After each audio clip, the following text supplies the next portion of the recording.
67세 남성과 57세 여성이 재혼했지만 결국 이것 때문에 이혼하게 되는데 저는 한태성입니다. 올해 64세가 되었죠.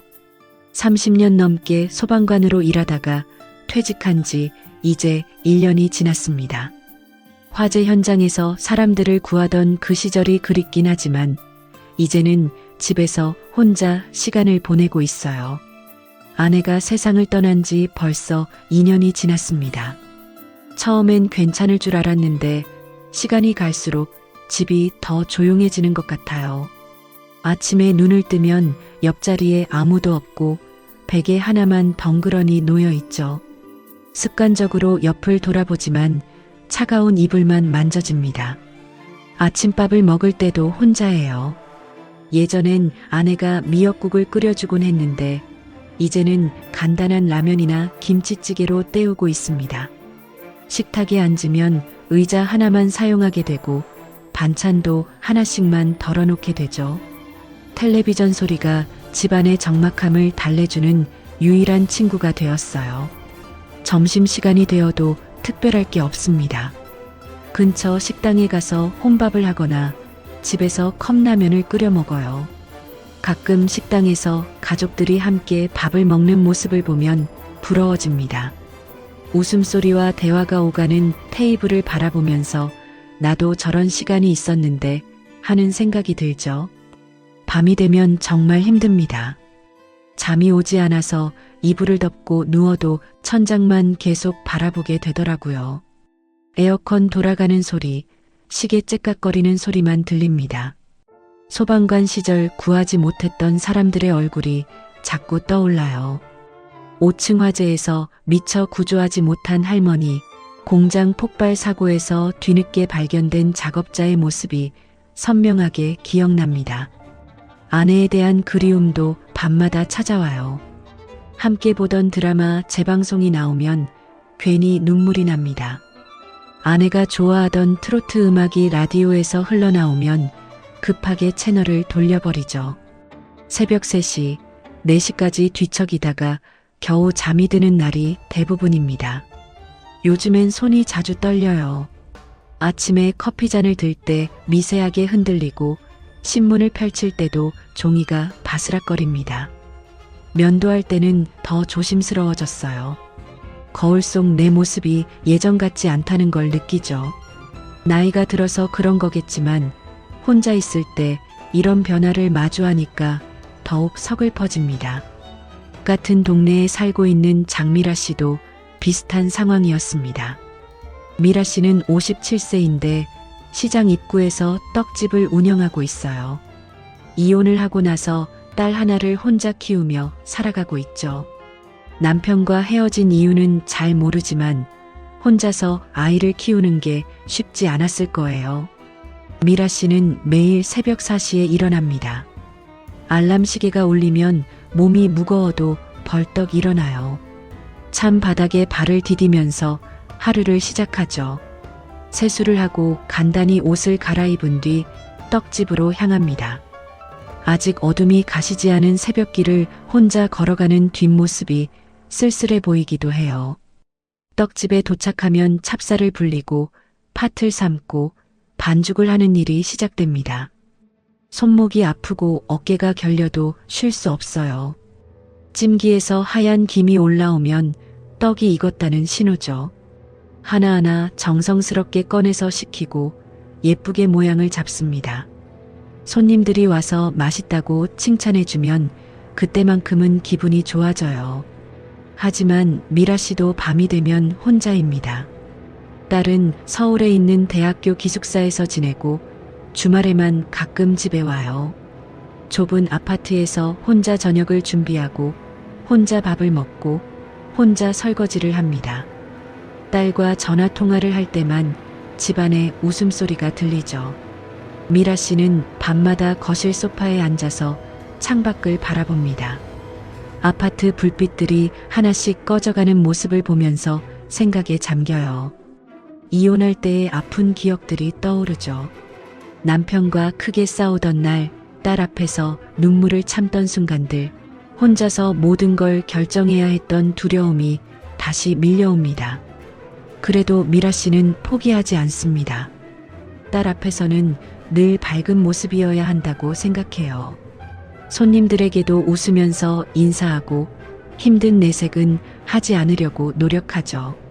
가끔 거울을 보면서 연습하기도 해요. 웃는 표정, 밝은 목소리로 인사하는 모습을 말이에요.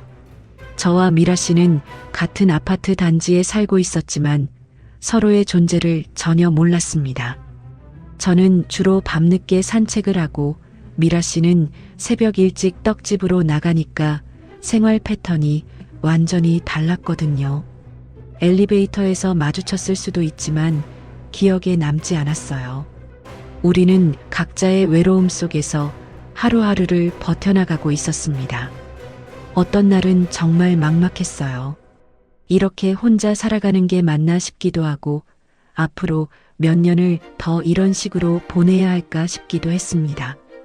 가끔 아내 사진을 보면서 대화를 하기도 해요. 오늘 뭐 했는지, 힘든 일은 없었는지 혼자 중얼거리죠. 미라 씨도 비슷한 마음이었을 거예요. 새벽에 떡집 문을 열면서 오늘도 힘내자고 스스로를 다독였을 거고 저녁에 혼자 남았을 때면 깊은 한숨을 내쉬었을 거예요. 우리는 서로 모르는 채로 같은 외로움과 그리움을 나누고 있었던 셈이죠. 그런데 운명이라는 게 정말 신기한 것 같습니다. 그날도 잠이 오지 않아서 새벽 3시쯤 집을 나섰습니다. 요즘 들어 밤마다 이런 일이 반복되고 있어요. 이불 속에서 뒤척이다가 답답해지면 그냥 밖으로 나가서 걷곤 했죠. 찬 공기가 얼굴에 닿으면 조금이라도 마음이 진정되는 것 같았거든요. 아파트 단지를 벗어나서 시장 쪽으로 걸어가고 있었는데 갑자기 요란한 소리가 들렸습니다. 화재 경보 소리였어요. 30년 넘게 소방관으로 일했던 제가 그 소리를 모를 리 없죠. 몸이 먼저 반응했습니다. 퇴직했지만 여전히 그 소리만 들으면 가슴이 두근거리고 발걸음이 빨라져요. 소리가 나는 쪽으로 뛰어가니 작은 떡집에서 경보가 울리고 있었습니다. 불빛이 깜빡이고 시끄러운 소리가 새벽 거리에 울려 퍼지고 있었어요. 가게 앞에 한 여성이 서 있는데 당황한 모습이었습니다. 열쇠를 들고 있는 걸 보니 주인인 것 같았죠. 저는 망설이지 않고 다가갔습니다. 아직도 화재 상황에서는 몸이 먼저 움직여요. 그 여성이 바로 미라였는데 그때는 이름도 몰랐죠. 급하게 물어봤어요. 혹시 불이 났나요?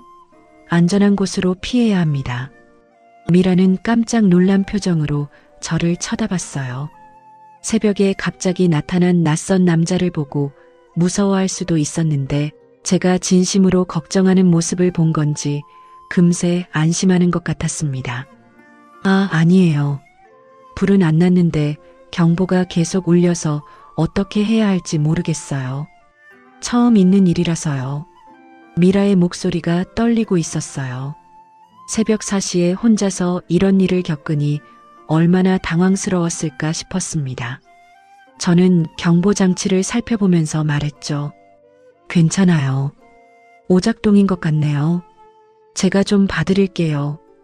다행히 간단한 문제였습니다. 습도 센서에 물기가 묻어서 생긴 오작동이었어요. 떡집이니까 김이 많이 나는 환경이라 그럴 수 있죠. 센서를 닫고 리셋 버튼을 누르니 경보가 멈췄습니다. 갑자기 조용해진 새벽거리가 더욱 정적으로 느껴졌어요. 와, 정말 고마워요. 어떻게 이런 걸 다 하세요? 미라가 진심으로 고마워하는 표정이었어요. 눈에 안도감이 가득했죠. 저도 오랜만에 누군가에게 도움이 되는 일을 해서 기분이 좋았습니다. 제가 소방관 출신이라서요. 이런 장치들은 익숙해요. 그렇구나. 정말 든든하네요. 혼자 있을 때 이런 일이 생기니까 얼마나 무서웠는지 몰라요. 미라는 작은 체구였는데 새벽부터 떡을 만들러 나온 모습이 대견하면서도 안쓰러웠습니다. 혼자서 이 무거운 일을 다 감당하고 있구나 싶었어요. 앞으로 이런 일 있으면 언제든 말해요. 근처에 살고 있어서요. 그렇게 인사를 나누고 헤어졌습니다. 집으로 돌아가는 길에 계속 미라 생각이 났어요. 처음 만난 사람인데 왜 이렇게 마음에 남는 건지 모르겠더라고요. 새벽에 혼자 일하러 나가는 모습이 자꾸 떠올랐습니다. 며칠이 지난 후였습니다. 동네 복지센터에서 목공 수업 자원봉사를 하게 되었어요. 퇴직 후에 뭔가 의미 있는 일을 해보고 싶어서 신청한 거였습니다. 어르신들에게 간단한 목공 기술을 가르치는 일이었죠. 제가 평소에 취미로 하던 일이라 어렵지 않았어요. 수업 준비를 하고 있는데 익숙한 목소리가 들렸습니다. 고개를 돌려보니 지난번 떡집에서 만났던 그 사람이 있는 거예요. 미라도 저를 알아봤나 봅니다.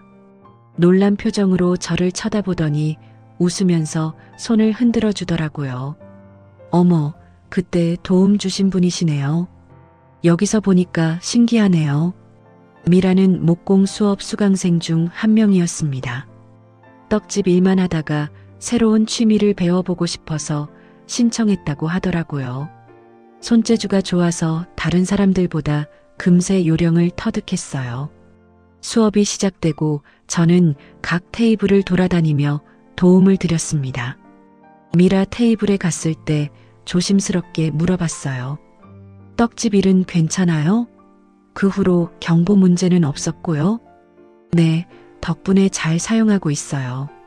정말 고마웠어요. 그런데 여기서 자원봉사를 하고 계시는군요. 대단해요. 미라의 목소리에 존경하는 마음이 담겨 있었어요.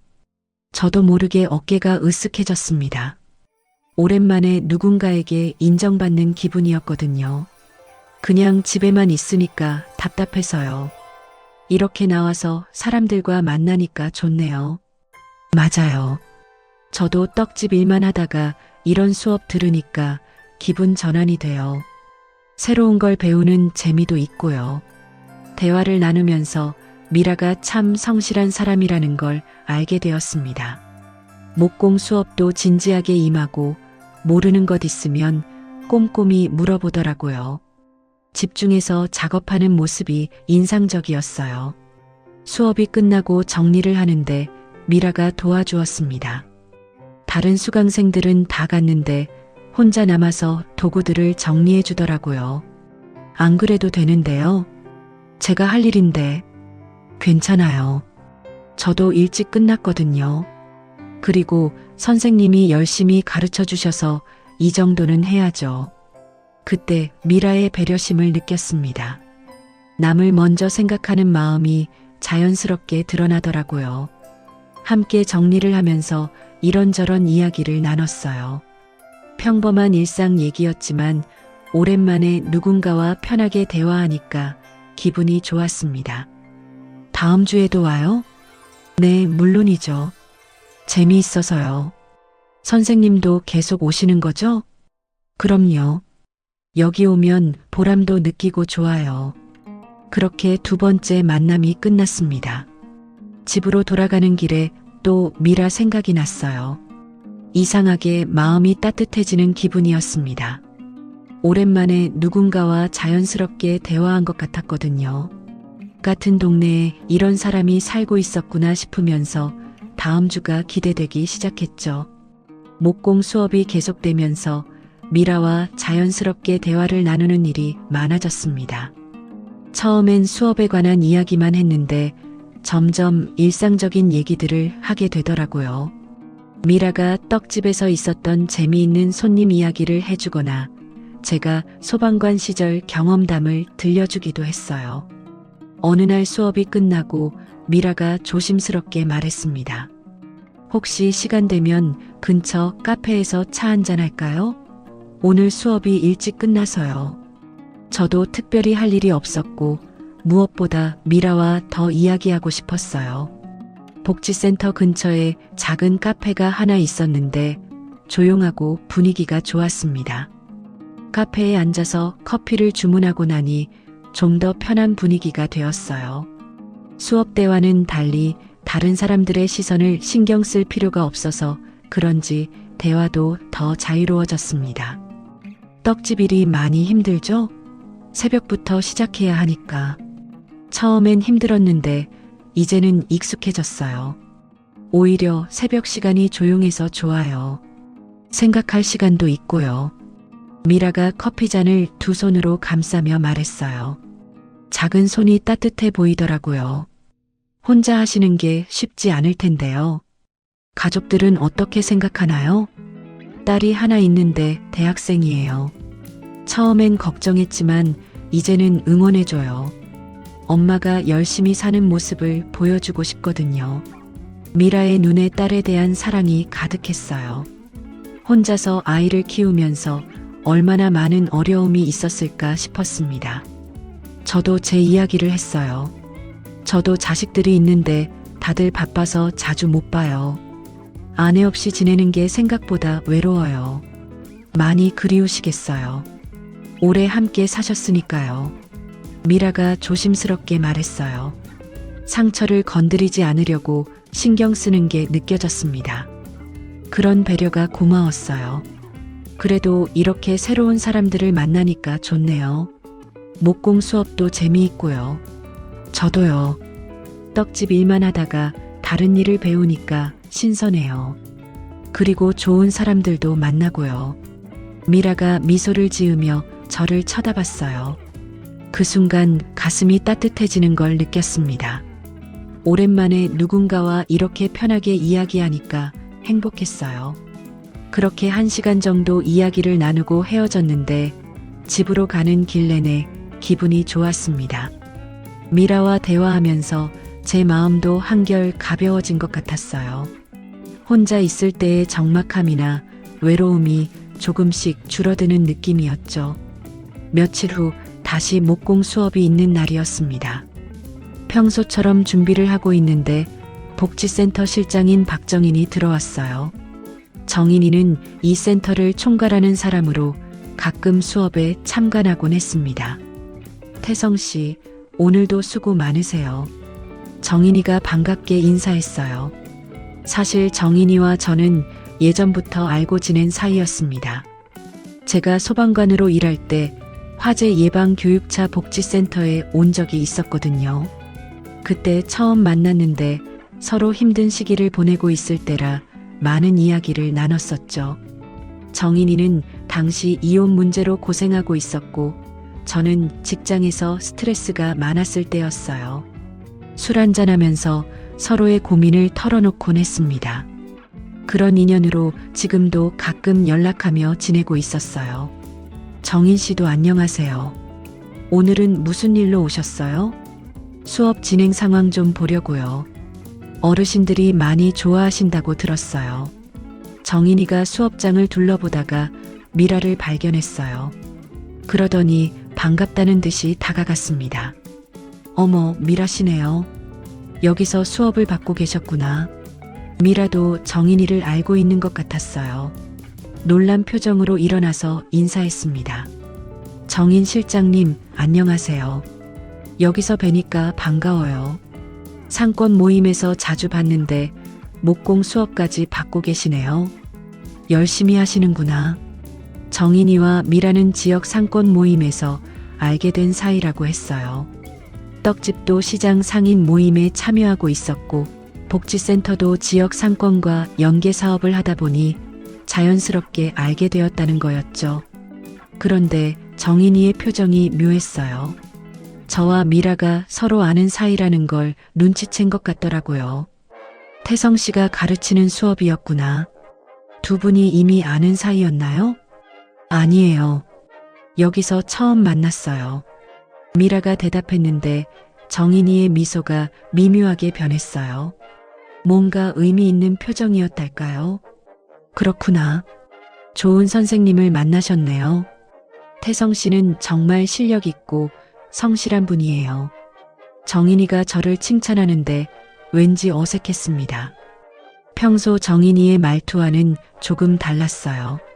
뭔가 탐색하는 느낌이었달까요? 수업이 진행되는 동안 정인이는 계속 저희를 지켜봤어요. 제가 미라를 가르칠 때 특히 관심 있게 보더라고요. 미라도 눈치를 챈 건지 평소보다 조심스러워 보였습니다. 미라 씨, 손재주가 정말 좋으시네요. 금방 배우시는구나. 정인이가 미라에게 말했어요. 칭찬하는 말이었지만 어투가 평소와 달랐습니다. 감사해요. 선생님이 잘 가르쳐 주셔서요. 태성 씨는 가르치는 솜씨가 있어요. 예전부터 그랬는데 여전하시네요. 정인이가 저를 보며 말했는데 그 눈빛이 예전과 달랐어요. 뭔가 경계하는 듯한 느낌이었습니다.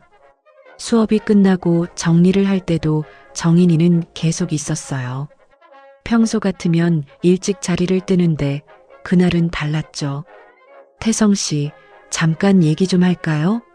정인이가 저를 따로 불렀어요.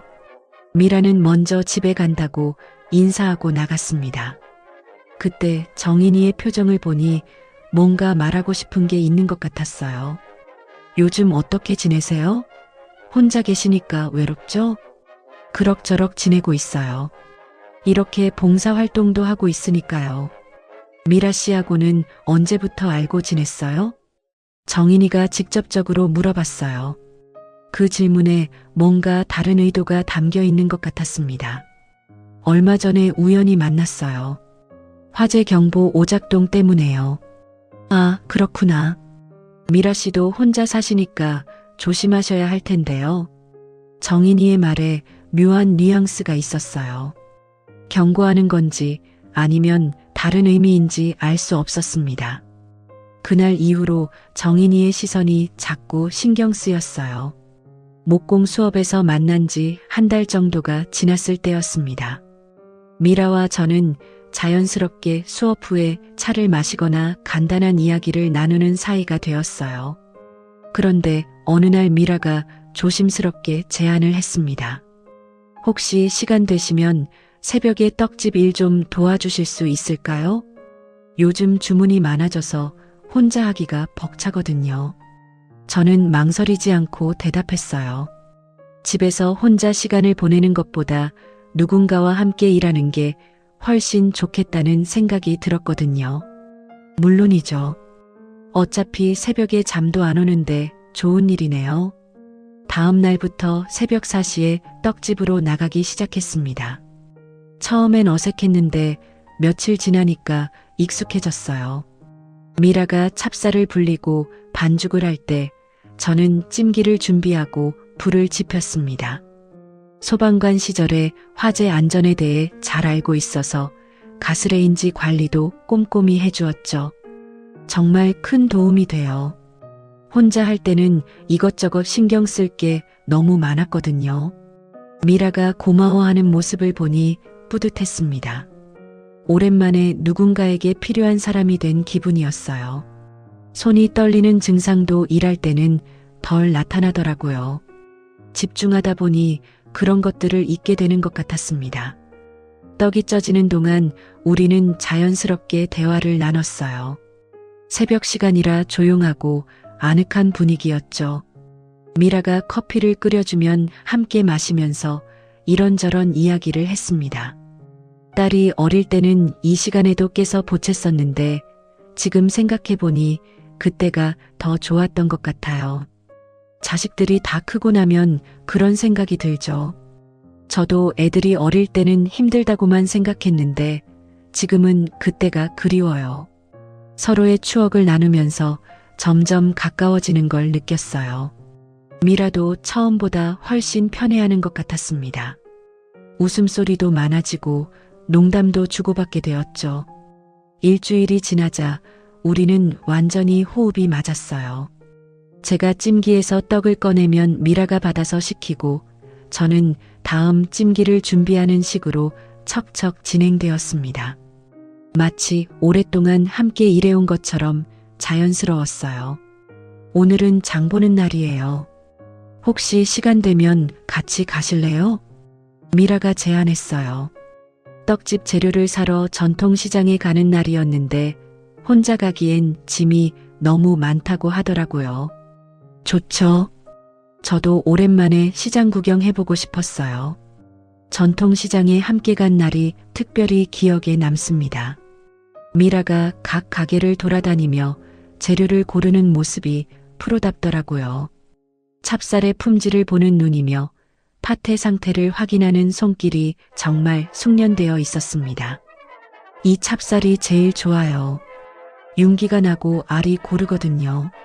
미라가 설명해 주는 걸 들으니 새로웠어요. 그동안 시장에서 장을 볼 때 대충 사던 제가 부끄러워졌습니다. 무거운 쌀자루를 들어주니 미라가 고마워했어요. 혼자 올 때는 이런 무거운 거 나르기가 힘들었는데 정말 든든해요. 시장에서 함께 점심도 먹었습니다. 작은 식당에서 김치찌개를 시켜놓고 이야기하는데 마치 오래된 부부 같은 느낌이었어요. 편안하고 자연스러웠죠. 그날 이후로 우리는 더 자주 만나게 되었습니다. 떡집 일이 끝나면 함께 아침 산책을 하기도 했고 저녁에는 간단한 집밥을 나눠 먹기도 했어요. 미라가 떡집에서 남은 떡을 가져와서 저는 간단한 반찬을 만들어서 함께 먹었습니다. 태성 씨가 만든 김치볶음밥 정말 맛있어요. 비법이 뭐예요? 별거 아니에요. 소방서에서 야간 근무할 때 자주 해먹던 거라 익숙해서 그런가 봐요. 이런 소소한 일상들이 쌓여가면서 제 생활에 활력이 돌아왔습니다. 아침에 일어날 이유가 생겼고 밤에도 내일이 기대되었어요. 손떨림도 많이 줄어들었고 불면증도 개선되는 것 같았습니다. 미라도 변화가 있었어요. 예전보다 표정이 밝아졌고 웃음소리도 많아졌죠. 떡집 손님들도 미라의 변화를 알아채는 것 같았습니다. 하지만 이런 행복한 시간이 계속되지는 않았어요. 박정인이 가끔 복지센터에 나타나서 의미심장한 말들을 던지기 시작했거든요. 어느 날 목공 수업이 끝나고 정인이가 저를 따로 불렀어요. 태성 씨, 요즘 많이 바쁘시겠어요. 새벽부터 일하신다던데요. 정인이가 어떻게 알았는지 모르겠지만 제가 떡집 일을 돕고 있다는 걸 알고 있었어요. 그냥 도움이 필요해서 조금 거들어주고 있어요. 미라 씨도 고마워하시겠네요. 그런데 태성 씨 예민한 거 몰랐는데요. 혹시 무리하시는 건 아니죠? 정인이의 말에 뭔가 가시가 있었어요. 예민하다는 표현이 왜 나오는지 이해할 수 없었습니다. 며칠 후에는 미라에게도 비슷한 말을 했다고 들었어요. 미라가 목공 수업에서 정인이와 마주쳤을 때였는데요. 미라 씨, 요즘 많이 바쁘시죠? 태성 씨가 도와주시니까 좀 나아요? 네, 정말 큰 도움이 돼요. 그런데 태성 씨 건강은 어때요? 나이가 있으셔서 무리하시면 안 될 텐데요. 혹시 힘들면 언제든 말해요. 정인이가 왜 이런 말을 하는지 알 수 없었어요. 마치 제가 미라에게 부담이 되고 있다는 식으로 말하는 것 같았습니다. 정인 실장이 이상한 얘기 하더라고요. 태성 씨 건강 걱정하면서 무리하지 말라고요. 미라가 저에게 그 이야기를 전해주는데 표정이 조금 어두워져 있었어요. 정인이의 말이 미라에게도 영향을 준 것 같았습니다. 저는 괜찮은데요. 오히려 일하니까 더 건강해지는 것 같아요. 그래도 너무 무리하지 마세요. 저도 혼자 할 수 있어요. 미라의 말에 약간의 거리감이 느껴졌어요. 정인이의 말이 미라 마음속에 의심의 씨앗을 심은 것 같았습니다. 그 순간부터 우리 사이에 미묘한 변화가 시작되었어요. 박정인의 은근한 견제에도 불구하고 미라와 저는 더욱 가까워졌습니다. 함께 보내는 시간이 늘어날수록 서로에 대한 감정도 깊어져 갔어요. 어느 날 저녁 미라의 집에서 함께 저녁을 먹고 있을 때 더 이상 제 마음을 숨길 수 없다는 생각이 들었습니다. 미라 씨, 솔직히 말씀드리고 싶은 게 있어요. 미라가 고개를 들어 저를 쳐다봤어요. 진지한 제 표정을 보더니 젓가락을 내려놓았습니다. 저는 미라 씨와 함께 있을 때가 가장 편안해요.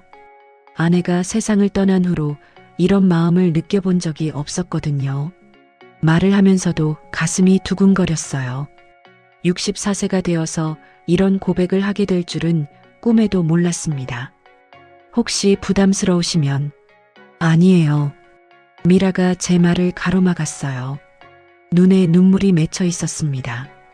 저도 같은 마음이에요. 이혼하고 나서 혼자 살면서 다시는 누군가와 이런 감정을 나눌 수 없을 거라고 생각했거든요.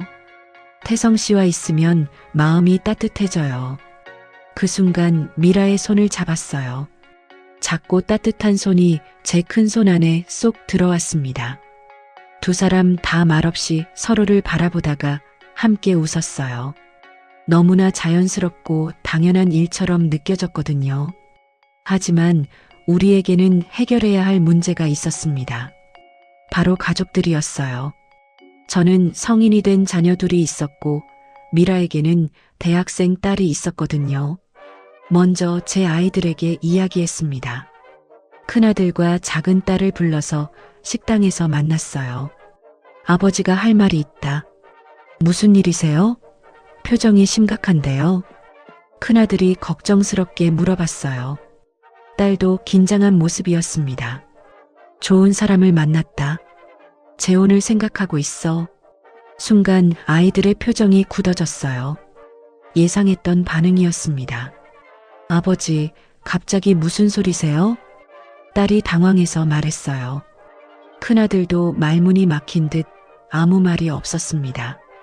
어머니가 돌아가신 지 겨우 2년인데 그래서 더 생각해봤다. 혼자 있으니까 얼마나 외로운지 너희들도 모르잖니. 저는 차근차근 설명했어요. 미라와 어떻게 만났는지, 함께 있을 때 얼마나 마음이 편한지, 서로 어떻게 도와가며 지내는지 말했습니다. 그분이 어떤 분이신데요? 큰아들이 조심스럽게 물어봤어요. 처음 반대하던 모습과는 달리 궁금해하는 것 같았습니다. 떡집을 하시는 분이야. 나이는 7살 아래고 혼자서 딸을 키우며 사셨어. 정말 성실하고 따뜻한 사람이다. 아이들의 표정이 조금씩 누그러지는 게 보였어요. 제가 진심으로 미라를 좋아한다는 걸 느낀 것 같았습니다. 한번 만나볼 수 있을까요? 딸이 먼저 제안했어요. 큰아들도 고개를 끄덕였습니다. 일주일 후 미라와 제 아이들이 만나는 자리를 마련했습니다. 처음엔 서로 어색해했지만 미라가 정성스럽게 준비해온 떡을 보며 분위기가 부드러워졌어요. 정말 맛있네요. 아버지가 자랑하시더니 정말 솜씨가 좋으시구나. 큰아들이 떡을 먹으며 말했어요. 미라가 환하게 웃으면서 대답했습니다. 고맙습니다. 태성 씨가 많이 도와주셔서 더 맛있게 만들 수 있었어요. 아버지가 요리를 도와드려요? 집에서는 라면도 잘 안 끓이시는데. 딸이 놀라며 말했어요. 그러자 미라가 웃으면서 말했습니다. 새벽에 떡집 일을 도와주세요. 정말 큰 힘이 되고 있어요. 아이들이 저를 신기하다는 듯 쳐다봤어요. 집에서 보던 아버지와는 다른 모습이었을 겁니다. 식사를 하면서 미라는 자연스럽게 아이들과 대화를 나눴어요. 큰아들의 직장 이야기, 딸의 취업 준비 이야기를 관심 있게 들어주었습니다. 무엇보다 저를 어떻게 생각하는지에 대해서도 솔직하게 말했어요. 아버님이 정말 든든해요. 혼자 할 때는 힘들었던 일들이 함께 하니까 즐거워졌거든요. 그날 헤어지면서 큰아들이 저에게 조용히 말했어요. 아버지 표정이 정말 밝아졌어요. 어머니 돌아가시고 나서 처음 보는 모습이에요. 딸도 비슷한 말을 했습니다. 아버지가 행복해 보여요. 그분도 좋은 분 같고요. 미라의 딸을 만나는 것은 조금 더 조심스러웠어요. 대학생이라서 감수성이 예민할 수 있었거든요. 미라가 먼저 딸에게 저에 대한 이야기를 했다고 했어요.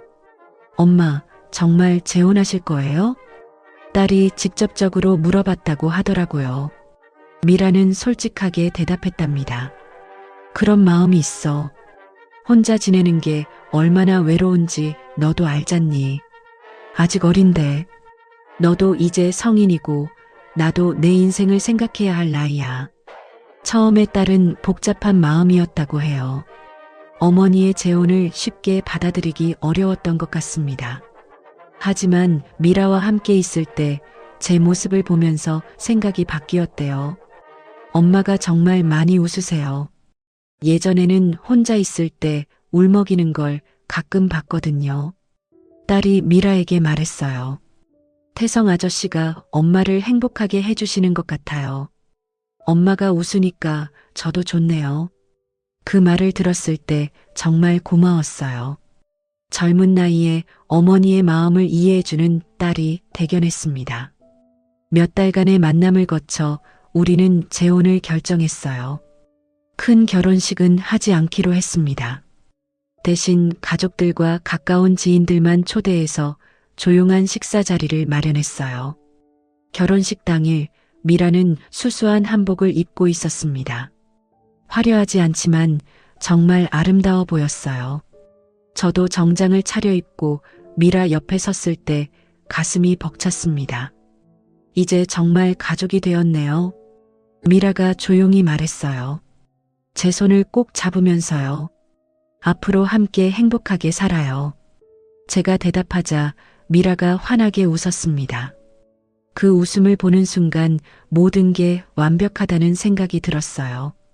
아이들도 축하해주고 새로운 시작에 대한 기대감으로 가득했습니다.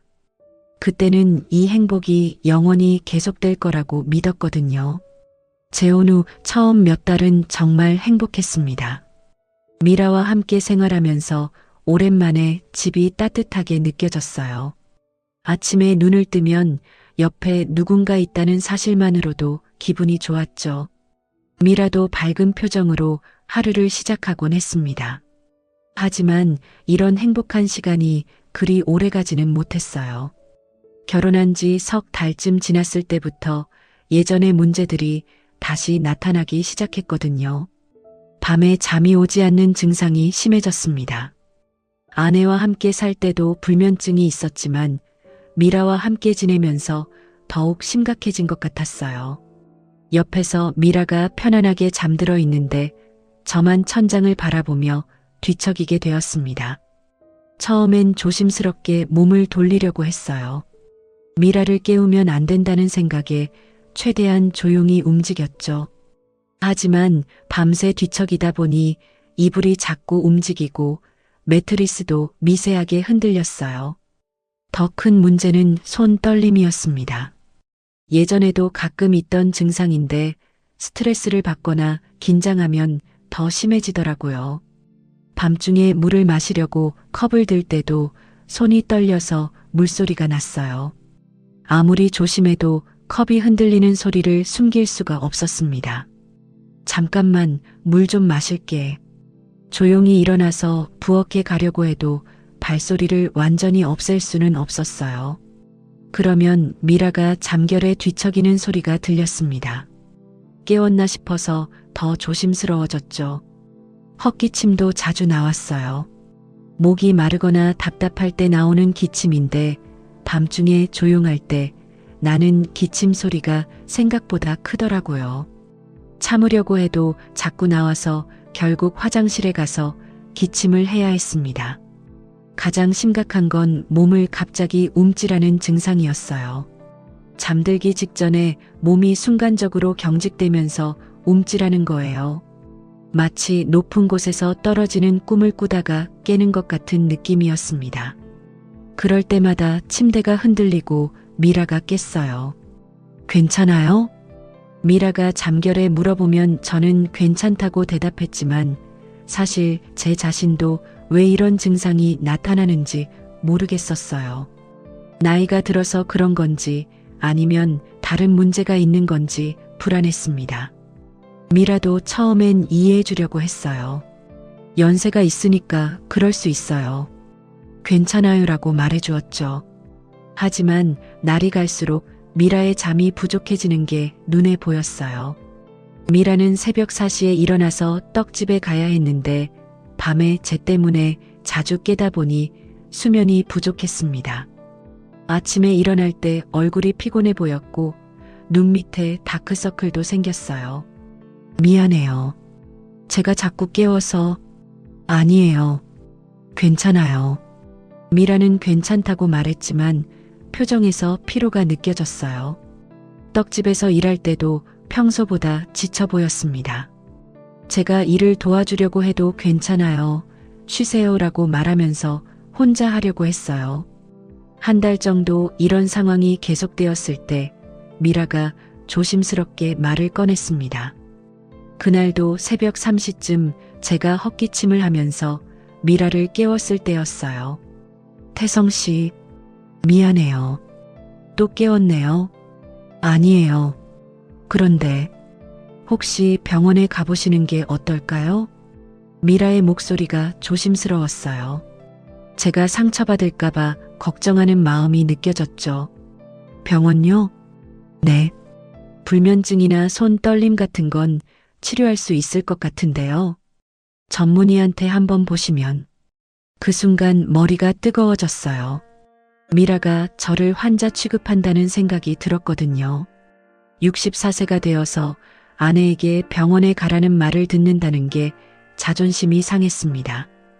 저는 아픈 게 아니에요. 제 목소리가 생각보다 날카롭게 나왔어요. 미라가 놀란 표정을 지었습니다. 그냥 나이가 들어서 그런 거겠죠. 누구한테나 있을 수 있는 일이에요. 하지만 너무 심한 것 같아서요. 혹시 스트레스나 다른 원인이 있을 수도. 스트레스라고요? 제가 버럭 말을 잘랐어요. 왜 그렇게 화가 났는지 모르겠지만 미라의 말이 제 자존심을 건드린 것 같았습니다. 저는 멀쩡해요. 단지 잠이 안 오는 것뿐이에요. 30년 넘게 소방관으로 일하면서 온갖 스트레스를 다 겪었는데 이 정도가 뭐가 문제라고 그래요? 미라의 얼굴이 굳어졌어요.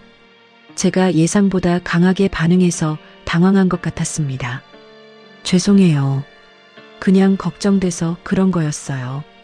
걱정은 고맙지만 저를 아픈 사람 취급하지는 마세요. 그날 밤 우리는 등을 돌리고 잤어요.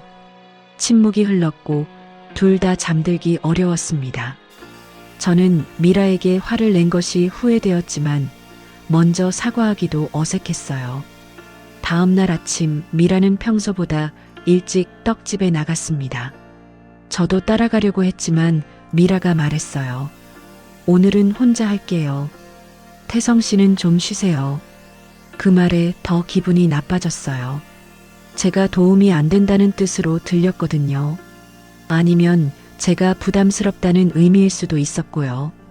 그날부터 우리 사이에 미묘한 거리감이 생겼습니다. 미라는 제 건강을 걱정해서 한 말이었겠지만 저는 그 말이 제 노화를 지적하는 것처럼 느껴졌어요. 64세가 되어서 아내에게 병원에 가라는 말을 듣는다는 것이 자존심에 상처가 되었습니다. 미라도 저의 반응을 보고 조심스러워졌어요. 제가 예민하게 반응할까봐 건강에 관한 이야기는 더 이상 하지 않았습니다. 하지만 그 조심스러움 자체가 더욱 어색한 분위기를 만들었어요. 밤마다 반복되는 불면증과 떨림 증상은 계속되었고 미라의 수면 부족도 지속되었습니다. 우리는 서로를 사랑했지만 이 문제를 어떻게 해결해야 할지 모르겠었어요. 작은 균열이 시작된 거였죠. 불면증 문제로 생긴 갈등이 해결되지 않은 상황에서 다른 문제들도 하나씩 드러나기 시작했습니다.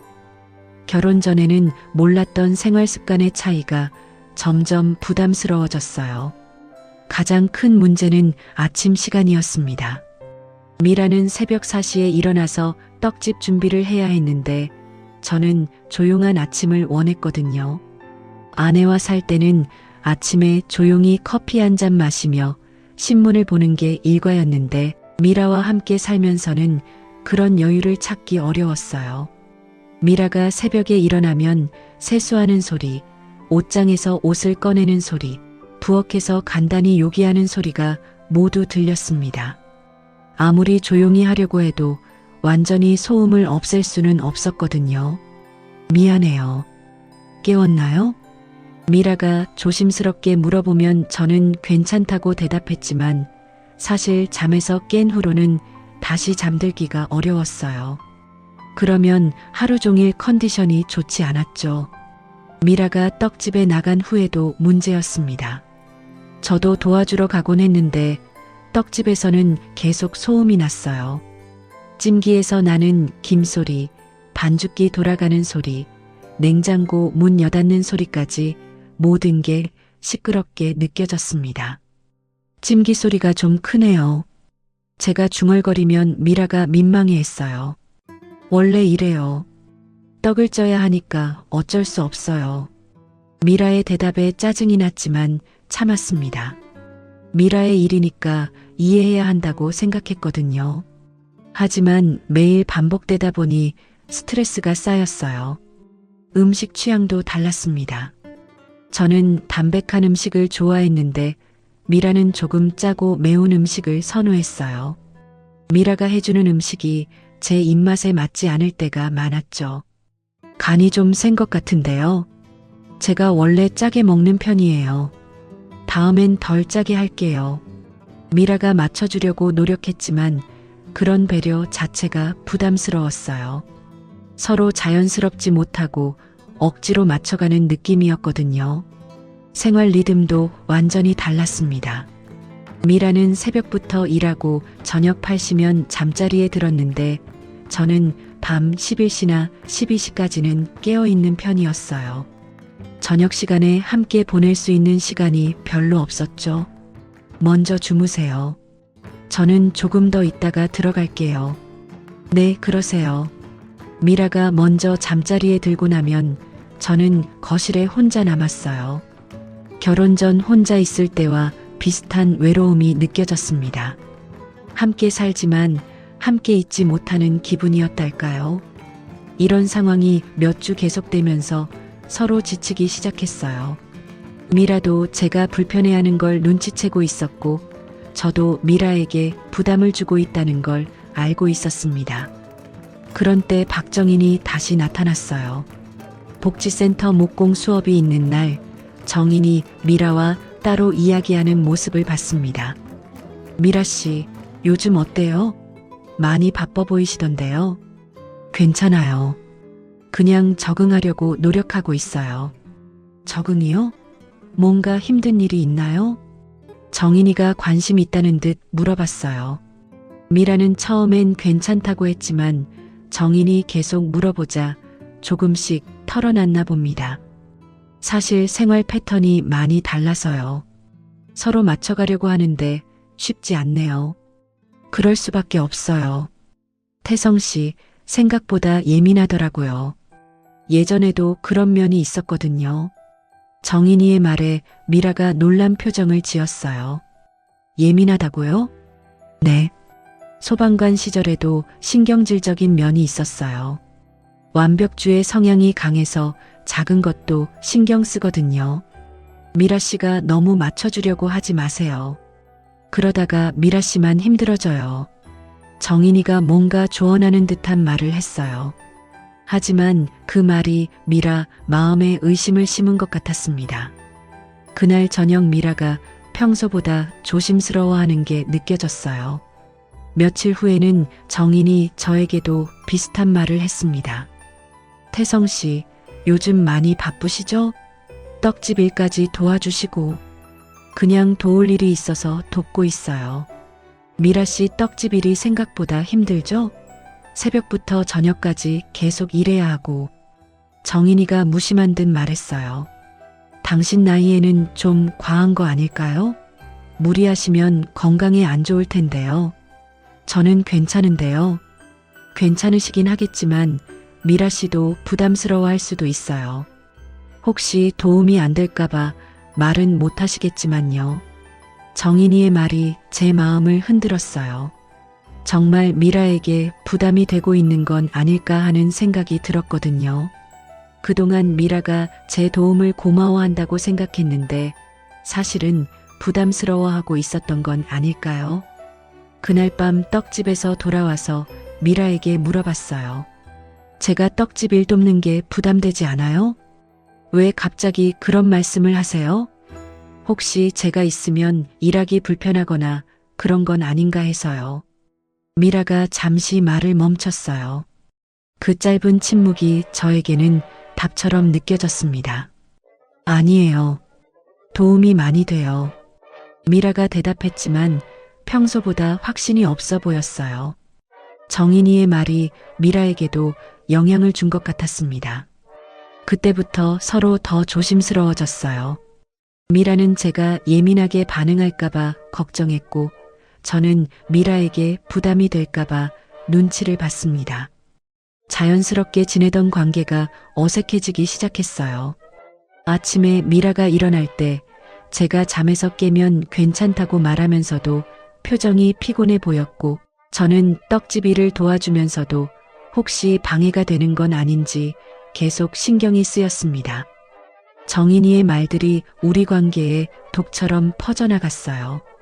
선의로 하는 조언 같았지만 실제로는 우리 사이를 갈라놓는 역할을 했죠. 서로에 대한 믿음이 흔들리기 시작했고 사소한 일들도 크게 느껴지게 되었습니다. 결혼 초기에 행복했던 기분은 온데간데 없었어요. 대신 서로를 배려한다는 명목으로 거리를 두게 되었고 그 거리감이 점점 커져갔습니다. 사랑하는 마음은 여전했지만 함께 사는 게 점점 힘들어지고 있었어요. 갈등이 깊어진 지 한 달 정도가 지났을 때 더 이상 버틸 수 없는 순간이 왔습니다. 그날도 새벽에 제가 미라를 깨웠고 떡집에서는 평소보다 조용히 하려다 보니 일이 더 힘들어졌어요. 서로 눈치를 보면서 지내는 게 너무 지쳤습니다. 저녁 식사를 마치고 설거지를 하는데 미라가 갑자기 멈춰섰어요. 제가 뒤에서 지켜보고 있으니까 부담스러웠나 봅니다. 그때 미라가 천천히 돌아서며 말했어요. 태성 씨, 우리 좀 이야기할까요? 미라의 목소리가 평소와 달랐어요. 무겁고 진지한 어조였죠. 저도 이미 예감하고 있었습니다. 이런 날이 올 거라는 걸 말이에요. 거실 소파에 마주 앉았는데 한참 동안 아무도 말하지 못했어요. 미라는 손을 꼭 쥐고 있었고 저는 어떤 말을 해야 할지 몰랐습니다. 미라가 입을 열었다가 다시 멈췄어요. 말하기 어려운 얘기라는 걸 알고 있었거든요. 말해보세요. 제가 조용히 말하자 미라가 고개를 들었어요. 눈에 눈물이 맺혀 있었습니다. 우리 서로를 정말 좋아했잖아요. 처음 만났을 때부터 마음이 편했고 함께 있으면 행복했어요. 그랬죠. 하지만 이제는 힘든 게 더 많아요. 서로 맞춰주려고 노력하는데도 자꾸 어긋나고 눈치 보며 지내는 게 너무 힘들어요. 미라의 말이 가슴을 찔렀어요. 저도 같은 생각을 하고 있었거든요. 제가 태성 씨를 힘들게 하고 있는 것 같아요. 새벽에 일어날 때마다 깨우게 되고 떡집에서도 소음 때문에 불편하실 거고. 아니에요. 그건 미라 씨 잘못이 아니에요. 태성 씨도 저 때문에 스트레스 받고 계시잖아요. 손떨림이나 불면증도 더 심해진 것 같고요. 미라가 속마음을 털어놓는데 그동안 얼마나 고민했는지 알 수 있었어요. 우리가 서로 사랑하는 마음은 진짜였어요. 하지만 사랑만으로는 안 되는 게 있더라고요. 저는 아무 말도 할 수 없었어요. 미라의 말이 다 맞았거든요. 내가 당신한테 짐이 되었구려. 제가 겨우 말을 꺼냈을 때 미라가 고개를 저었어요. 짐이 아니에요. 다만 우리가 함께 살기에는 너무 다른 부분이 많았던 것 같아요. 정인 씨 말이 맞았나 봅니다. 제가 예민하고 까다로운 사람인가 봐요. 그런 게 아니에요. 저도 제 방식에만 익숙해져 있었어요. 서로 잘못이 아니에요. 미라가 제 손을 잡았어요. 따뜻한 손이었지만 이제 곧 놓아야 할 손이라는 생각에 슬펐습니다. 그럼 어떻게 할까요? 이혼하는 게 좋을 것 같아요. 서로를 위해서요.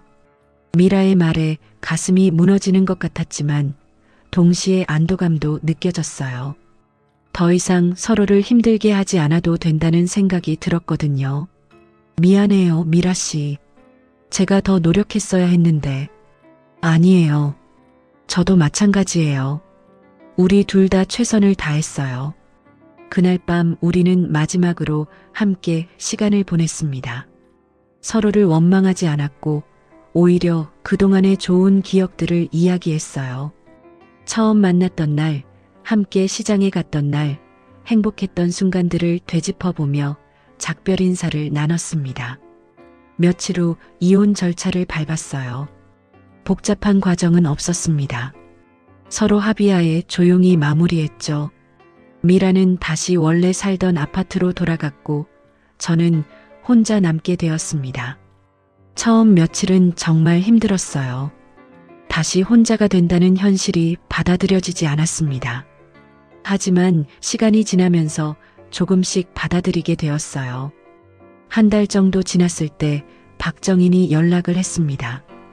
태성 씨, 안전교육 봉사 하나 제안하고 싶은 게 있어요.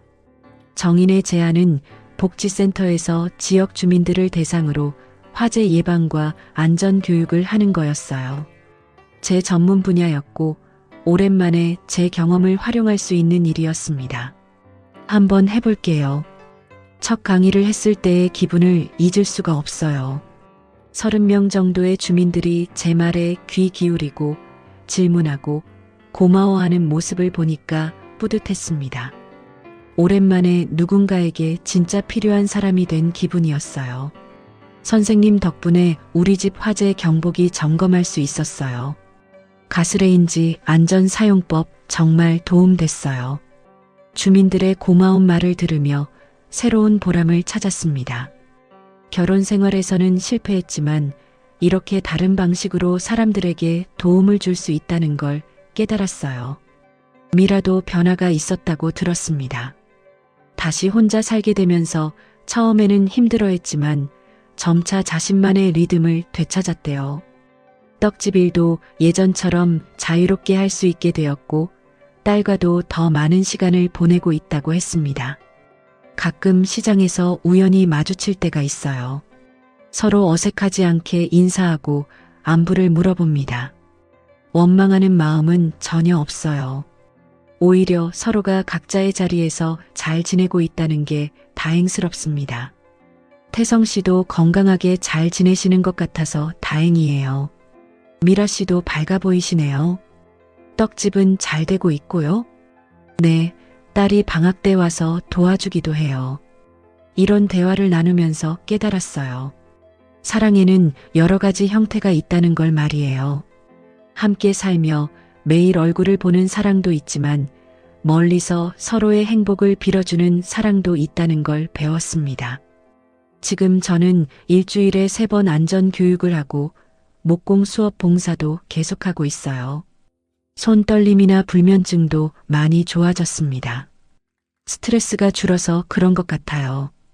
미라와의 결혼 생활은 실패했지만 그 경험을 통해 많은 걸 배웠어요. 사랑만으로는 모든 문제를 해결할 수 없다는 것, 때로는 사랑하는 사람을 놓아주는 것도 사랑이라는 것을 깨달았습니다. 그리고 혼자서도 충분히 의미 있는 삶을 살 수 있다는 자신감을 얻었어요. 이제는 후회하지 않습니다.